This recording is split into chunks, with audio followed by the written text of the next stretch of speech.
In this video, we will discuss about the electronic contract.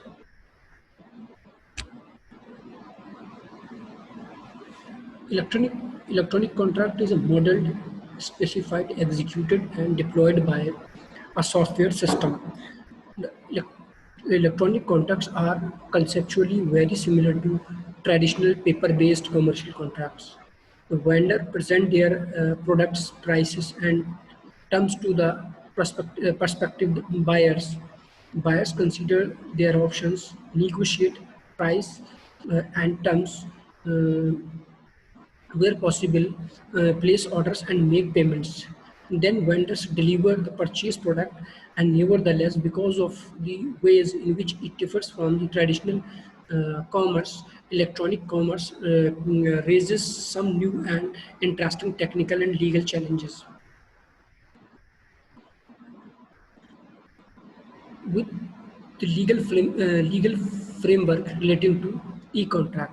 With the growing importance and value of e-contract in India and across the world, the different stakeholders are continuously identifying and evaluating the nuances of legal legal outline relating to it, the participation of different services providers in the transaction of e-contract, which includes a payment gateway, the main website, the bank or card verification website, the security authorization website, and the final service provider, which can also comprise the shipping agent.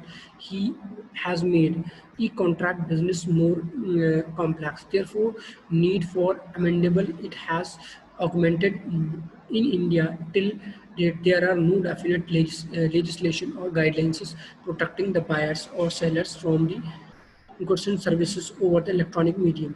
However, several laws acting in unification are trying to regulate the business organizations of the e-contract are they are as follows: the Indian Contract Act 1872, Consumer Protection Act 1986, and Information Technology Act 2000, and Indian Copyright Act 1957. Like any other type of business, the e-contract also works on the basis of contract. It is therefore structured by Indian Contract Act.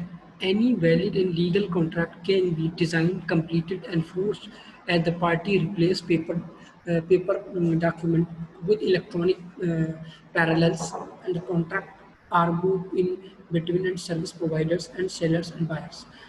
Earlier, there was no definite law to regulate the intermediaries such as verification service providers and shipping service providers to safeguard that the product or service is equally uh, is actually delivered. However, the government has recently acquired the information technology intermediaries guidelines rules 2011. The actual scope of security provided under the regulations would only be known after the judicial interpretation of the provisions. However, now it has been explained that even the foreign intermediaries delivered to uh, provide service can be used sued in India. The payment gateways, which are footing a very important position uh, as the primary processor of the payment for the merchants, were brought into the legal framework after the proclamation of Payment and Settlement System Act 2007, PSS Act 2007.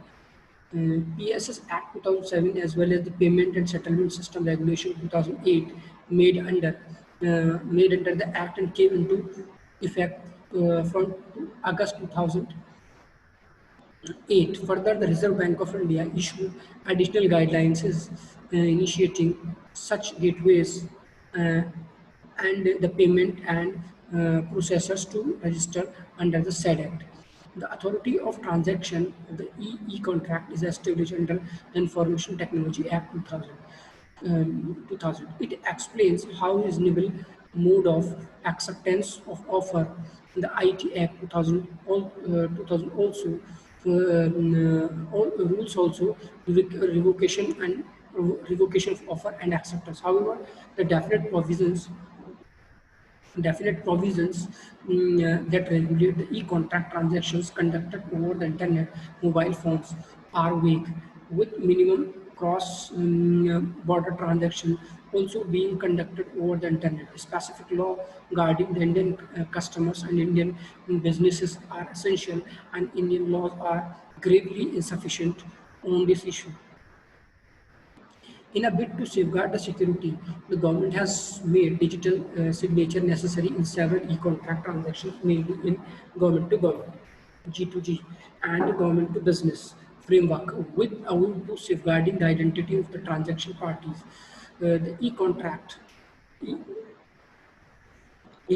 transactions on these modes require the digital signature as essential parts, and they are used for a verification of electronic contracts. They are controlled by IT Act 2000, which provides outline for digital signatures, their issues and verification. The Act thus try to safeguard that trust between both parties is maintained through the verification of identities and help prevent the cyber crimes and ensure cyber security practices. In the light of above the discussion, it is said to be uh, it is to be said that the present law in respect of guidelines of the e-contract and related operations are not suitable serving the purpose. The propagation of law is creating a confusion in the smooth procedure of the electronic accomplishments. Further, the present laws are salient uh, on features of the contract such as payment instrument and delivery instrument, and the present standard practices which have been settled by the industry. The Reserve Bank of India, however, has tried to support the electronic payment mechanism through various orders, but such orders can only act as a stopgap procedure.